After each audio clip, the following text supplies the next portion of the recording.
ವಾಲ್ಮೀಕಿ ಅಭಿವೃದ್ಧಿ ನಿಗಮದ ಅಕ್ರಮ ಖಂಡಿಸಿ ಚಿತ್ರದುರ್ಗದಲ್ಲಿಂದು ಬೃಹತ್ ಪ್ರತಿಭಟನೆ ನಡೆಸಲಾಯಿತು.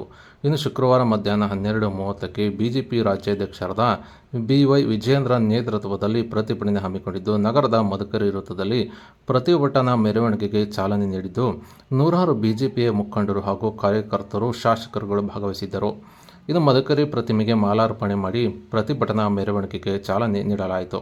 ಇನ್ನು ರಾಜ್ಯ ಸರ್ಕಾರದ ವಿರುದ್ಧ ಘೋಷಣೆಗಳನ್ನು ಕೂಗುತ್ತಾ ರಾಜೀನಾಮೆ ನೀಡಿದ ಸಚಿವ ನಾಗೇಂದ್ರರನ್ನು ಬಂಧಿಸಬೇಕು, ಮುಖ್ಯಮಂತ್ರಿ ಸಿದ್ದರಾಮಯ್ಯವರು ರಾಜೀನಾಮೆ ನೀಡಬೇಕು ಎಂದು ಆಗ್ರಹಿಸಿ ಮದಕರಿ ವೃತ್ತದಲ್ಲಿ ಮಾನವ ಸರಪಳಿ ನಿರ್ಮಿಸಿ ನಂತರ ಮೆರವಣಿಗೆ ಮೂಲಕ ಜಿಲ್ಲಾಧಿಕಾರಿ ಕಚೇರಿ ಬಳಿ ಬಂದು ಆಗಮಿಸಿದ್ದು, ಜಿಲ್ಲಾಧಿಕಾರಿ ಕಚೇರಿಗೆ ಮುತ್ತಿಗೆ ಹಿನ್ನೆಲೆ ಓಬವ್ವ ವೃತ್ತದಲ್ಲೇ ಬ್ಯಾರಿಕೇಡ್ಗಳನ್ನು ಹಾಕಿ ನೂರಾರು ಪೊಲೀಸರನ್ನು ನಿಯೋಜನೆ ಮಾಡಲಾಗಿತ್ತು. ಇನ್ನು ಭಾರೀ ಬಂದೋಬಸ್ತನ್ನು ಹಾಕಿದ್ದು, ಓಬವ್ವ ವೃತ್ತದಲ್ಲೇ ಬಿ.ವೈ. ವಿಜಯೇಂದ್ರ ಹಾಗೂ ಪ್ರತಿಭಟನಾಕಾರರನ್ನು ತಡೆದ ಪೊಲೀಸರು ಜಿಲ್ಲಾಧಿಕಾರಿ ಕಚೇರಿವರೆಗೆ ತೆರಳದಂತೆ ತಡೆದು ನಿಲ್ಲಿಸಿದ್ದರು.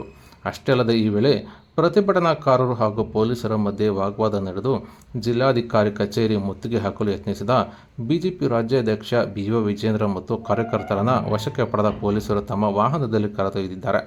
ಇನ್ನು ಈ ಸಂದರ್ಭದಲ್ಲಿ ಬಿಜೆಪಿ ರಾಜ್ಯಾಧ್ಯಕ್ಷ B Y. Vijayendra, MLC K S. Naveen, ಶಾಸಕ ಎಂ. ಚಂದ್ರಪ್ಪ, ಮಾಜಿ ಶಾಸಕರುಗಳಾದ G H. Thippareddy, S K. Basavarajan, Saubhagya Basavarajan, BJP ಜಿಲ್ಲಾಧ್ಯಕ್ಷರಾದ ಎ. ಮುರಳಿ ಮತ್ತು ಬಿಜೆಪಿಯ ಮುಖಂಡರು ಮತ್ತು ಕಾರ್ಯಕರ್ತರು ಹಾಜರಿದ್ದರು.